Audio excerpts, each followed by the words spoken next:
Students chemistry part 1 lecture number 16 है।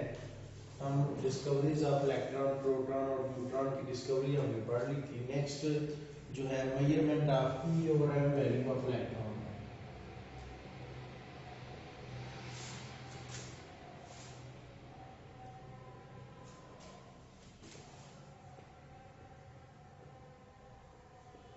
Measurement of e over m value of electron.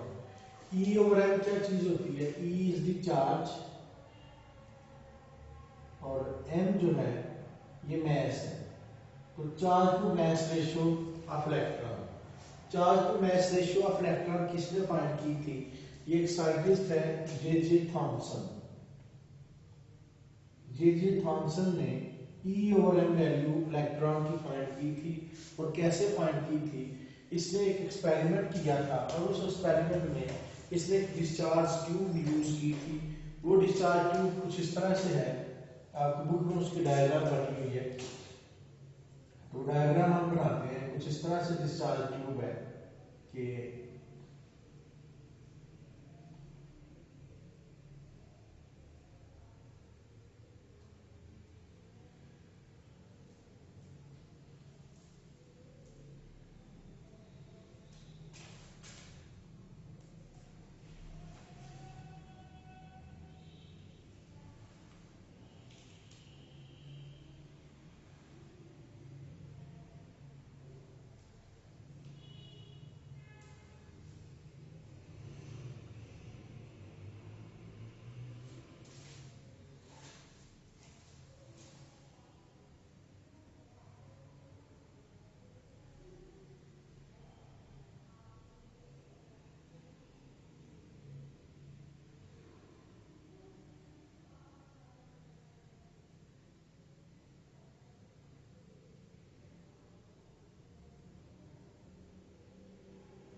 Ji students, ये इतनी सी discharge tube है।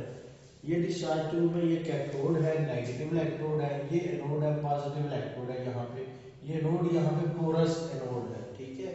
और उसके बाद ये जो है ये आगे इसकी एक्सटेंशन है, डिस्चार्ज ट्यूब की एक्सटेंशन है ये, ठीक है। और ये evacuated, this is evacuated discharge tube, evacuated discharge tube है, ठीक है। यहाँ पे जो है ना क्या होता है, ये सामने जो है ना, सामने की तरफ ये फ्लोरिसेंट स्क्रीन है। ये जो आपको नजर आ रही है, दिस इज फ्लोरिसेंट स्क्रीन। यहाँ पे जब कैथोड रेज़ टकराएंगे तो यहाँ पे फ्लोरिसेंस पैदा होगी, चमक पैदा होगी। तो सबसे पहले डिस्चार्ज ट्यूब सिर्फ इतनी सी है, यहाँ से लेके यहाँ तक के आगे इस ट्यूब की एक्सटेंशन है। तो यहाँ पे जो है ना ये इस तरह से कैथोड है, एनोड है। जहाँ पे डिस्चार्ज ट्यूब के अंदर जो है ना जब प्रेशर कम किया गया गैस का, तो कैथोड रेज यानी इलेक्ट्रॉन्स प्रोड्यूस हुए, वो इलेक्ट्रॉन यहाँ से कैथोड से मूव करेंगे और टुवर्ड्स एनोड मूव करेंगे। और ये पोरस जो है ना यहाँ से ये आगे पास हो जाएंगे और ये सीधे जाएंगे और ये कैथोड रेज टकराएंगे जाके यहाँ पे जाके फ्लोरेसेंस पैदा होगी। और इस पॉइंट को हम क्या कहते हैं? P1। This point is called as P1। P1 पे जाके टकरा रहे हैं, ठीक है। फिर उसके बाद जे थॉमसन ने क्या किया, इसके क्रॉस इलेक्ट्रिक फील्ड लगा दी। इलेक्ट्रिक फील्ड कैसे लगाई है? यहाँ पे दो मेटल्स की प्लेट्स लगा दी है इसके दरम्यान में, और ये ऊपर जो है ना इसको लेके यहाँ पे पॉजिटिव, और ये जो है ना ये नेगेटिव इलेक्ट्रोड है।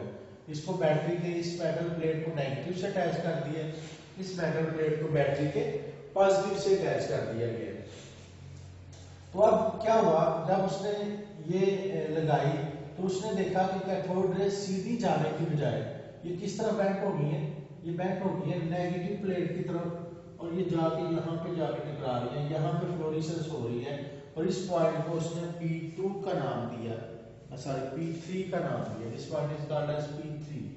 ठीक है, ये क्यों डिफ्लेक्ट होगी? बिकॉज कैथोड रे पे हमें पता है नेगेटिवली चार्ज पार्टिकल्स हैं, तो कैथोड रे किस तरफ बेंड होगी? पॉजिटिव तरफ अट्रैक्ट होगी। जब अट्रैक्ट होगी तो उसकी वो डिफ्लेक्ट हो जाएगी और जाके यहाँ पे जाके टकरा रही है। This is deflection due to electric field. Electric field की वजह से यहाँ पे डिफ्लेक्ट हो रही है, पॉइंट P3 पर जाके टकरा रही है। फिर उसने क्या किया, जे थॉमसन ने इलेक्ट्रिक फील्ड की बजाय मैग्नेटिक फील्ड लगा दी इसकी। और मैग्नेटिक फील्ड आपकी बुक में कुछ इस तरह से दिखाई गई है, ये सर्कल से, सर्कल और यहाँ पे क्रॉस लगा हुआ है, ये क्रॉस। क्रॉस का मतलब ये है कि मैग्नेट के देखिए दो पोल्स होते हैं, एक नॉर्थ पोल एक साउथ पोल। नॉर्थ पोल इस साइड पर है और साउथ पोल बोर्ड की दूसरी साइड पर है। जैसे ये डिस्चार्ज ट्यूब है, अगर ये आपके सामने अगर ये पेंसिल डिस्चार्ज ट्यूब है तो यहाँ पे इलेक्ट्रिक फील्ड है, ऊपर पॉजिटिव नीचे नेगेटिव, और इस तरफ नॉर्थ पोल है, इस तरफ साउथ पोल है। ठीक है, यानी दोनों जो फील्ड है एक दूसरे के परपेंडिकुलर है। मैग्नेटिक फील्ड इलेक्ट्रिक फील्ड इस तरह है और बिल्कुल उसके परपेंडिकुलर मैग्नेटिक फील्ड है। ठीक है, तो फिर जब उसने मैग्नेटिक फील्ड, अब उसने ना जो इलेक्ट्रिक फील्ड है इसको ऑफ कर दिया, मैग्नेटिक फील्ड को ऑन किया। जब मैग्नेटिक फील्ड को ऑन किया तो ये कैथोड रे किस तरह बेंड होगी और ये यहाँ पे जाकर टकरा रही है पॉइंट P2 पर, और यहाँ पे फ्लोरेसेंस हो रही है। This is deflection due to magnetic field. Magnetic field की वजह से डिफ्लेक्शन इस तरफ हो रही है और ये पॉइंट P2 पर टकरा रहे हैं। ठीक है, फिर उसने क्या किया, फिर उसने दोनों फील्ड को इकट्ठा अप्लाई किया। देन ही applied both the field simultaneously. Electric field भी ऑन कर दी और मैग्नेटिक फील्ड, दोनों को इकट्ठा उसने अप्लाई किया।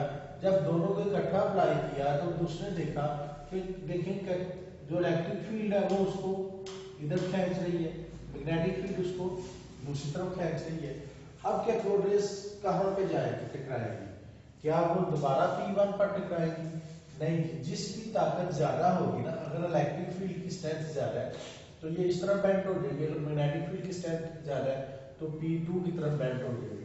लेकिन फिर उसने क्या किया, इसने इलेक्ट्रिक और मैग्नेटिक फील्ड को इस तरह से एडजस्ट किया, इलेक्ट्रिक फील्ड और मैग्नेटिक फील्ड को इस तरह से उसने जो है ना चेंज किया और एडजस्ट किया कि कैथोड रे दोबारा से पॉइंट P1 पर जाके टकराए।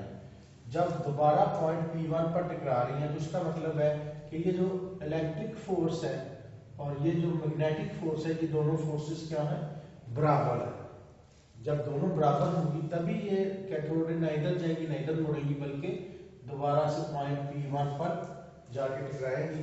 तो यहाँ से force due to electric field is equal to force due to magnetic field, और इन दोनों को फोर्सेस के फार्मूले पुट करके उसने E/m वैल्यू का फार्मूला फाइंड किया। और उसके बाद उसने जब उसने वैल्यूज पुट की तो E/m वैल्यू उसने क्या निकाली, उसने E/m वैल्यू निकाली 1.7588 into 10⁻11 coulomb per kilogram. Charge की यूनिट कूलम होती है और मास की किलोग्राम, तो कूलम पर किलोग्राम। तो ये उसने E/m वैल्यू फाइंड की। यहाँ पे आपकी बुक में सिर्फ एक्सपेरिमेंट है कि E/m वैल्यू कैसे फाइंड की गई, उसकी डेरिवेशन नहीं है। आपने सिंपल एक्सपेरिमेंट बता के आखिर में बता देना है E/m वैल्यू की। E/m जो उसकी वैल्यू कितनी है 1.7588 10⁻11 कूलम पर किलोग्राम। इसका मतलब क्या है, इसका मतलब ये है कि अगर आपके पास 1 किलोग्राम इलेक्ट्रॉन हो, 1 kg अगर आपके पास इलेक्ट्रॉन्स हो तो उनके ऊपर चार्ज कितना होगा, उनके ऊपर चार्ज होगा 1.7588 10⁻11 कूलम। 1 किलोग्राम इलेक्ट्रॉन के ऊपर चार्ज कितना होगा 1.7588 10⁻11 kg कूलम। ठीक है, so this is the E/m value of electron। ठीक है, फिर सुन ले, पहले जे थॉमसन ने इलेक्ट्रिक और मैग्नेटिक फील्ड की गैर मौजूदगी में जब कैथोड रेज को यहाँ पे गुजारा तो ये पॉइंट P1 पर टकराई। फिर उसने इलेक्ट्रिक फील्ड ऑन की। इलेक्ट्रिक फील्ड ऑन करने से P3 पर जाके टकरा रही है। फिर उसने मैग्नेटिक फील्ड ऑन की,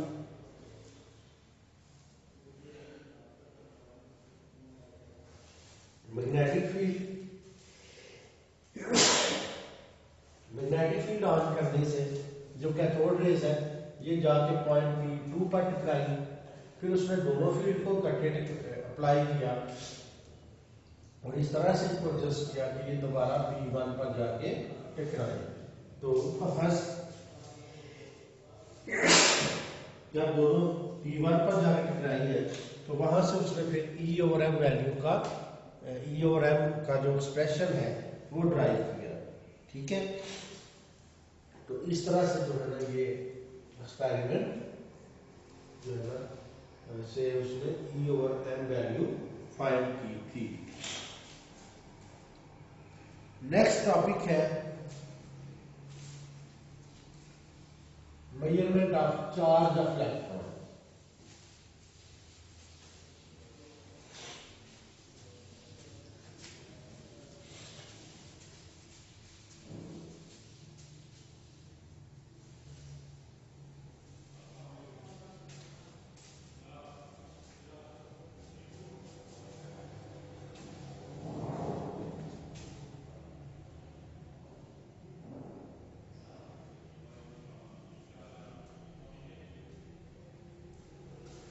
जी, measurement of charge of electron.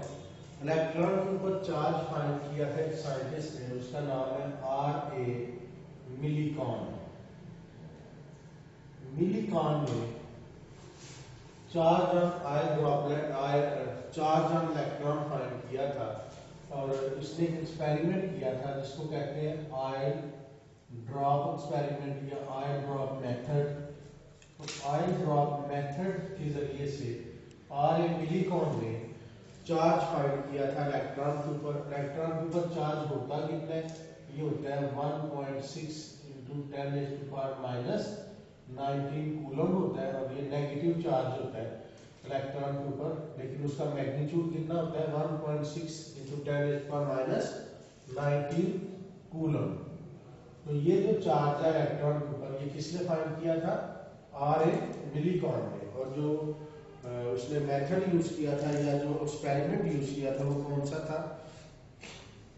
Experiment उसका था oil drop experiment, oil drop method से। तो उसने कैसे फाइंड किया था तो वो हम देखते हैं। तो उसमें देखिए उसने एक जो है ना इंस्ट्रूमेंट यूज किया था, एक मेटल का जो उसने अपरेटस यूज किया था वो कुछ इस तरह का था कि ये एक मेटालिक चैम्बर है। This is a metallic chamber, metal का एक चैम्बर है and it is divided into two parts. दो पार्ट्स में इसको डिवाइड किया गया है। ये एक मेटल की प्लेट से इसको दो चैम्बर में डिवाइड कर दिया गया है और यहाँ पे एक स्मॉल एक होल है, सुराख रखा गया है। उसके बाद यहाँ पे जो है ना एक और प्लेटस अटैच है, इसको एटोमाइजर कहते हैं।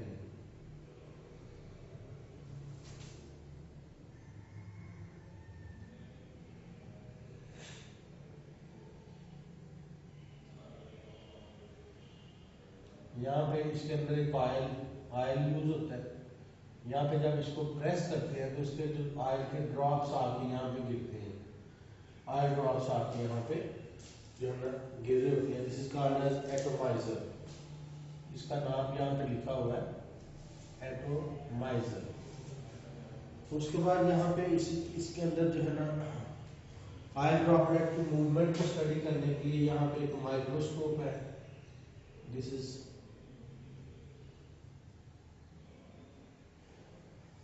माइक्रोस्कोप। आयल ड्रॉपलेट्स को देखने के लिए माइक्रोस्कोप यूज होती है कि कैसे आयल ड्रॉपलेट मूव कर रहे हैं। तो साथ ही ये जो है ये वाला हिस्सा, यहाँ पे दो मेटल की प्लेट्स लगी हुई हैं और इन मेटल की प्लेट्स को इलेक्ट्रिक फील्ड से अटैच किया हुआ है। बाद में करेंगे पॉजिटिव और नेगेटिव से। ठीक है, तो ये कुछ इस तरह का सिंपल सा एक ऑपरेटर्स है। तो और यहाँ पे ना इसके इधर एक विंडो है, उस विंडो के जरिए से एक्सरे यहाँ पे गुजारी जाती है। तो बहरहाल अब एक्सपेरिमेंट क्या था? एक्सपेरिमेंट ये था कि जो है ना मिलिकॉन ने फर्स्ट ऑफ ऑल एटोमाइजर की मदद से फाइन स्प्रे क्रिएट किया आयर ड्रॉपलेट का। यहाँ पे जब उसको प्रेस करेंगे तो आयर ड्रॉपलेट प्रोड्यूस होंगे। वो आयर ड्रॉपलेट यहाँ पे आके गिरेंगे। जब गिरेंगे तो कुछ आयर ड्रॉपलेट जो है ना, अच्छा एक और बात, इस चैम्बर के अंदर मेटल के जो चैम्बर है इसके अंदर एयर यूज की थी उसने, वो आप एयर फिल की हुई है, ठीक है, बहुत लो प्रेशर पर एयर फिल की हुई है। तो कुछ आयर ड्रॉपलेट जो है ना, स्मॉल जो होल है इसके अंदर से ये नीचे आएंगे और नीचे फ्रीली फॉल करेंगे under the effect gravity. Gravity के ज़रिए असर ये फ्रीली फॉल करेंगे तो different oil droplet different velocity से मूव करेंगे नीचे। क्यों डिफरेंट वेलोसिटी से मूव करें? क्योंकि उनकी जो मैसेज है वो डिफरेंट है। तो उसने यहाँ से डिफरेंट आयर ड्रॉपलेट की वेलोसिटी नोट की माइक्रोस्कोप से। उसने एक बात देखी कि जो v1 है velocity of the oil droplet, ये डायरेक्टली प्रोपोर्शनल है mg के। mg क्या है? Weight of the oil droplet. v1 क्या है? Velocity of the oil droplet. जिस आयर ड्रॉपलेट का मास ज्यादा है उसकी वेलोसिटी ज्यादा है, तेजी से नीचे आएगा।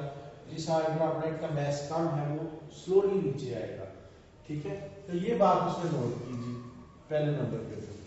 फिर उसके बाद उसने क्या किया, इसने यहाँ से एक्स रेज गुजारी, इसके अंदर से उसने विंडो के अंदर से एक्स रेज को पास किया। जब उसने एक्स रेज, तो जी स्टूडेंट्स यहाँ तक हम इसको स्टॉप कर रहे हैं क्योंकि नेक्स्ट लेक्चर में यहाँ से आगे कंटिन्यू करेंगे।